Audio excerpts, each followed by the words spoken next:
Assalamualaikum warahmatullahi wabarakatuh. Perkenalkan, nama saya Dian Mayasari dari kelas Hukum 4A di mata kuliah Hukum Pertambangan. Kali ini saya akan menjelaskan ataupun memaparkan video materi mengenai sentralisasi kewenangan pengelolaan dan perizinan dalam Undang-Undang Mineral dan Batubara. Nah, langsung saja kita mulai. Pada dasarnya, Indonesia merupakan negara yang kaya akan sumber daya alam hayati dan sumber daya alam non-hayati. Sumber daya alam tersebut sebagaimana telah diatur dalam Pasal 33 Ayat 3 Undang-Undang Dasar Republik Indonesia tahun 1945 yang menyatakan bahwa bumi, air, dan kekayaan alam yang terkandung di dalamnya dikuasai oleh negara dan dipergunakan sebesar-besarnya untuk kemakmuran rakyat. Nah, sumber daya alam hayati dan sumber daya alam non-hayati yang mampu menghasilkan energi diantaranya adalah mineral dan batu bara.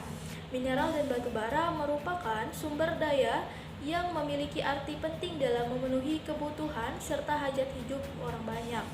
Tidak dapat dipungkiri, hasil dari bahan tambang mineral dan batu bara akan selalu dibutuhkan seperti minyak bumi dan batu bara yang digunakan sebagai bahan bakar, aluminium dan besi untuk perkakas, emas untuk perhiasan, dan masih banyak lagi.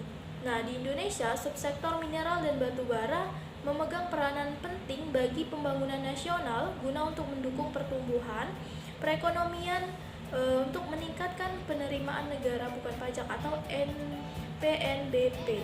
Nah, keberadaan sumber daya minerba akan memberikan manfaatnya jika ada perusahaan atau korporasi yang mampu mengelola sumber daya alam minerba tersebut.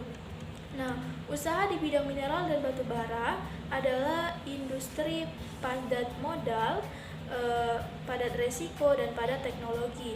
Usaha di bidang mineral dan batu bara juga tergantung pada faktor alam yang akan mempengaruhi lokasi di mana cadangan bahan galian. Nah, karena mineral dan batu bara adalah kekayaan alam yang tak terbarukan, maka dalam pengelolaannya perlu dijalankan secara bertanggung jawab dan berwawasan lingkungan serta berkeadilan agar memperoleh manfaat sebesar-besarnya untuk makmur rakyat secara berkelanjutan. Untuk itu, pengelolaan usaha pertambangan mineral dan batu bara harus dilakukan secara arif dan bijaksana. Adanya beberapa karakteristik yang dimiliki kegiatan usaha di bidang mineral dan batu bara tersebut, sehingga diperlukan adanya legalitas operasional terhadap kegiatannya untuk menjamin kepastian hukum.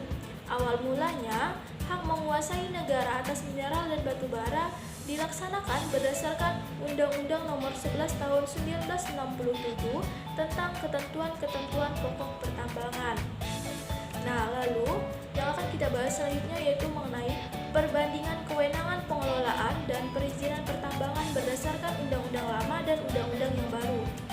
Nah, sebelum membahas mengenai perbandingan pengelolaan dan perizinan pertambangan berdasarkan Undang-Undang Nomor 4 Tahun 2009 tentang pertambangan mineral dan batu bara dengan undang-undang revisinya, perlu diketahui bahwa secara historis pengaturan tentang pengelolaan dan perizinan pertambangan di Indonesia merupakan kelanjutan dari hukum pertambangan yang berlaku sebelum kemerdekaan.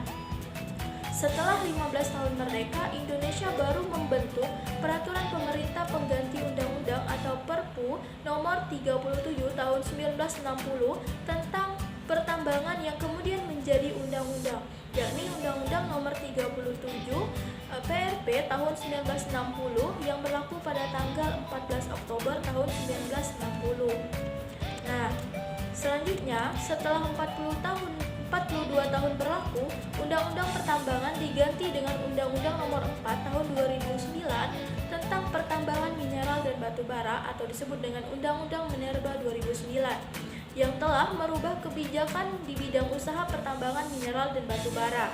Adanya Undang-Undang Minerba telah menghapuskan modal kontrak karya dan digantikan dengan sistem perizinan yang dikenal dengan istilah izin usaha pertambangan atau disingkat dengan IUP. Lahirnya Undang-Undang Minerba 2009 membawa konsekuensi sistem pengelolaan pertambangan di Indonesia menjadi bersifat pluralistik. Nah, hal ini terjadi karena pada saat diberlakukannya Undang-Undang Minerba 2009 ini masih terdapat beberapa kontrak prakarya yang dalam tahun berjalan ataupun baru ditandatangani sebelum pemberlakuan undang-undang yang baru. Nah, selanjutnya mengenai sentralisasi pengelolaan dan perizinan usaha pertambangan. Nah, perubahan paling jelas dalam revisi Undang-Undang Minerba salah satunya adalah penerapan sistem sentralisasi terkait kewenangan dalam mengelola dan mengatur usaha pertambangan. Nah, revisi Undang-Undang Minerba telah menghapus kewenangan pemerintah daerah dalam menerbitkan izin usaha pertambangan atau IUP. Sentralisasi kewenangan ini tercermin melalui perubahan pada pasal 4 serta penghapusan pasal 7 dan pasal 8 Undang-Undang Minerba, di mana pada pasal 4 menyebutkan mineral dan batu bara sebagai sumber daya alam yang tak terbarukan merupakan kekayaan nasional dikuasai oleh negara untuk sebesar-besarnya kesejahteraan rakyat. Nah, penguasaan dalam hal ini adalah diselenggarakan oleh pemerintah pusat melalui fungsi kebijakan, pengaturan, pengurusan, pengelolaan, dan pengawasan. Sementara pada pasal 7 dan pasal 8 mengatur mengenai kewenangan pemerintah, provinsi, ataupun kota, kabupaten dalam pengelolaan pertambangan mineral dan batu bara. Nah, kembalinya sistem sentralisasi kewenangan pertambangan juga terlihat dalam ketentuan pasal 35 revisi Undang-Undang Minerba yang menyatakan bahwa usaha pertambangan dilaksanakan berdasarkan perizinan perusahaan dari pemerintah pusat. Revisi Undang-Undang Minerba juga membuat pemerintah pusat memiliki kewenangan dalam memutuskan volume produksi, volume penjualan, dan harga mineral logam. Mineral bukan logam jenis tertentu atau batu bara saat menerbitkan perizinan berusaha pertambangan. Nah, dari penjelasan tersebut dapat diuraikan kesimpulan bahwa berdasarkan hasil penelitian diketahui bahwa perbandingan kewenangan pengelolaan dan perizinan pertambangan berdasarkan Undang-Undang Nomor 4 Tahun 2009 tentang pertambangan mineral dan batu bara dengan undang-undang revisiannya, yaitu pengambil alihan sebagian besar kewenangan untuk mengatur dan mengelola mineral dan batu bara kepada pemerintah pusat, termasuk di dalamnya berkaitan dengan penertiban IUP.